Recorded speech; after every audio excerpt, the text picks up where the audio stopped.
Dans les moments d'épreuve, il peut sembler difficile de reconnaître les bénédictions qui se cachent derrière les difficultés. Vous avez bien entendu, il se cache des bénédictions derrière les difficultés. Pourtant, en tant que chrétiens, nous sommes appelés à voir au-delà des circonstances immédiates et à discerner la main de Dieu dans nos luttes. Chaque défi que nous rencontrons peut devenir une occasion de grandir dans notre foi, de renforcer notre caractère et de nous rapprocher de notre Créateur. En nous tournant vers la parole de Dieu, nous découvrons des promesses qui illuminent même les jours les plus sombres. Bienvenue dans Je crois donc je parle.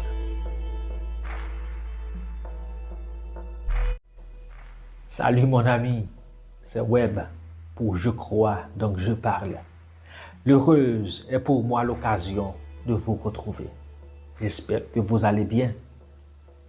Cultiver une attitude de gratitude dans les épreuves est le sujet de ce nouveau contenu. Merci d'aider notre communauté à grandir en aimant, commentant et partageant nos contenus. J'aime Romains chapitre 8, notamment le verset 28. Dans ce verset, l'apôtre Paul nous rappelle que toute chose concourt au bien de ceux qui aiment Dieu, de ceux qui sont appelés selon son dessein. Oui, toutes choses travaillent ensemble pour le bien de ceux qui aiment Dieu. Cette vérité peut sembler difficile à croire lorsque nous faisons face à des épreuves. C'est toujours plus facile à dire qu'à y croire, mais elle nous encourage à adopter une perspective différente. Chaque souffrance, chaque lutte peut être un tremplin pour une plus grande révélation de l'amour et de la fidélité de Dieu. En nous ancrant dans cette promesse, nous pouvons apprendre à voir nos défis comme des occasions de témoigner de la grâce divine. La prière joue un rôle essentiel dans la reconnaissance des bénédictions au milieu des épreuves. Lorsque nous nous inclinons devant Dieu, nous ouvrons notre cœur à sa sagesse et à son confort. Confie-toi en l'Éternel de tout ton cœur et ne t'appuie pas sur ta sagesse. Reconnais-le dans toutes tes voies et il aplanira tes sentiers. Proverbe 3, versets 5 et 6. La prière nous aide à changer notre vision, à remplacer nos plaintes par des actions de grâce. En méditant sur les versets bibliques, nous sommes remplis d'espoir et de force. Les moments de prière deviennent alors des refuges où nous pouvons échanger nos fardeaux contre la paix que seul Dieu peut donner. En outre, il est important de se souvenir des témoignages de ceux qui nous entourent. Les histoires de foi et de victoire des autres peuvent nous inspirer et nous rappeler que nous ne sommes pas seuls dans nos luttes. Lorsque nous partageons nos expériences, nous découvrons souvent que d'autres ont traversé des épreuves similaires et ont trouvé des bénédictions inattendues sur leur chemin. Ce soutien mutuel nous encourage à rester fermes dans la foi, même lorsque le chemin semble obscur. Voilà pourquoi était-il important pour l'apôtre Pierre de rappeler à ses lecteurs que les mêmes souffrances sont imposées à leurs frères dans le monde. Ainsi pouvaient-ils mieux résister à l'adversaire avec une foi ferme. 1 Pierre 5, verset 9.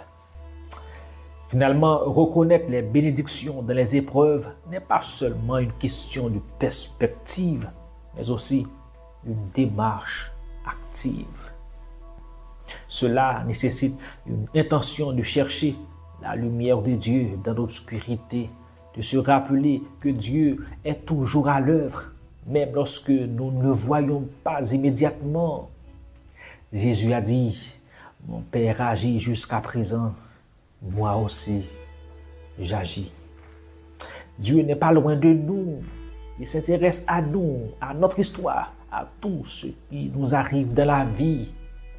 En cultivant une attitude de gratitude, en nous entourant de frères et sœurs de la foi et en plongeant dans la prière, nous pouvons transformer nos épreuves en témoignages de l'espérance que nous avons en Christ. Ainsi, nous marchons avec assurance, sachant que chaque épreuve peut devenir une étape vers une foi plus profonde et une relation renouvelée avec notre Seigneur. Mais, de manière concrète, pouvons-nous trouver des exemples de gratitude dans la Bible? Je réponds à cette question dans quelques secondes. Je n'ai point honte de l'Évangile, je crois donc je parle et je m'engage. Je refuse de gaspiller ma vie et de quitter ce monde sans rejoindre Dieu dans son mouvement dans le monde. Car la moisson est grande, mais les ouvriers sont si peu. Plus que jamais, ce monde déchu a besoin de Jésus. Voyons rapidement quelques exemples de gratitude dans la Bible. Dans la Bible, la gratitude occupe une place centrale et nous offre de nombreux exemples inspirants qui peuvent nous encourager dans nos moments d'épreuve. L'un des récits les plus puissants se trouve dans le livre des Psaumes. Le psalmiste exprime sa reconnaissance envers Dieu, même au milieu de l'adversité. Par exemple, dans le psaume 30, verset 2, David déclare « Je t'exalte, ô Éternel, car tu m'as relevé. Tu n'as pas voulu que mes ennemis se réjouissent à mon sujet. » Cette déclaration de gratitude, malgré les difficultés, nous rappelle que la reconnaissance peut transformer notre perspective et nous aider à voir la main agissante de Dieu, même dans les moments les plus sombres. Un autre exemple poignant se trouve dans l'histoire de Job. Après avoir traversé des épreuves inouïes, Job ne se contente pas de se lamenter, mais il finit par louer Dieu. Il dit « Je sais que mon Rédempteur est vivant et qu'il se lèvera le dernier sur la terre. » Cette affirmation de foi et de gratitude, malgré ses souffrances atroces, démontre qu'il est possible de trouver de l'espoir dans la foi. Cela nous enseigne que même dans nos pires moments, nous pouvons choisir de nous tourner vers Dieu et lui exprimer notre gratitude pour sa présence constante à nos côtés. Les exemples de gratitude ne se limitent pas aux épreuves, ils se manifestent également dans les moments de joie. Dans le livre de Luc, plus précisément au chapitre 17, nous lisons l'histoire des 10 lépreux. Après avoir été guéris par Jésus, seul un lépreux revient pour le remercier. Jésus souligne l'importance de la gratitude en disant « Où sont les 9 autres ?» Ce passage nous rappelle que la gratitude doit être une réponse naturelle à la bonté de Dieu et qu'exprimer notre reconnaissance peut renforcer notre foi et notre relation avec lui. Dans le Nouveau Testament, l'apôtre Paul nous exhorte à être reconnaissants en toutes choses. Dans 1 Thessaloniciens 5, verset 18, il écrit « Rendez grâce en toutes choses, car c'est à votre égard la volonté de Dieu en Jésus-Christ. » Cette instruction est une invitation à adopter une attitude de gratitude, même lorsque les circonstances semblent défavorables. En choisissant de rendre grâce, nous cultivons un cœur de louange qui nous aide à surmonter le découragement et à garder espoir. Enfin, la gratitude dans la Bible n'est pas seulement une réponse à nos circonstances, mais un acte de foi.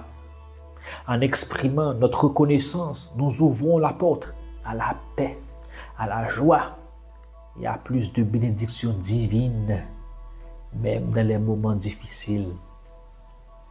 Les exemples de gratitude que nous trouvons dans les Écritures nous encouragent à voir au-delà de nos luttes et à nous concentrer sur la fidélité de Dieu.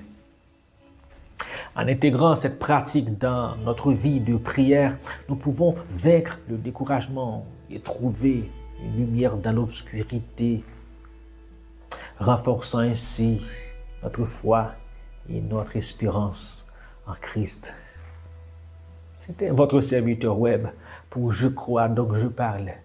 N'oubliez pas, Dieu n'a pas encore fini avec vous. À la prochaine. Pour avoir accès à toutes nos ressources, veuillez visiter notre site internet le www.jecroisdoncjeparle.org. Tous nos contenus sont pratiquement disponibles sur la plupart des plateformes de podcast. Vous n'avez qu'à taper « Je crois donc je parle ». Tous nos livres sont aussi disponibles sur Amazon en version e-book, broché et relié. Merci d'intégrer notre communauté. Merci de partager et de consommer nos contenus. Que Dieu vous bénisse abondamment. Grandissons ensemble dans la grâce et la connaissance de Jésus-Christ, notre Seigneur.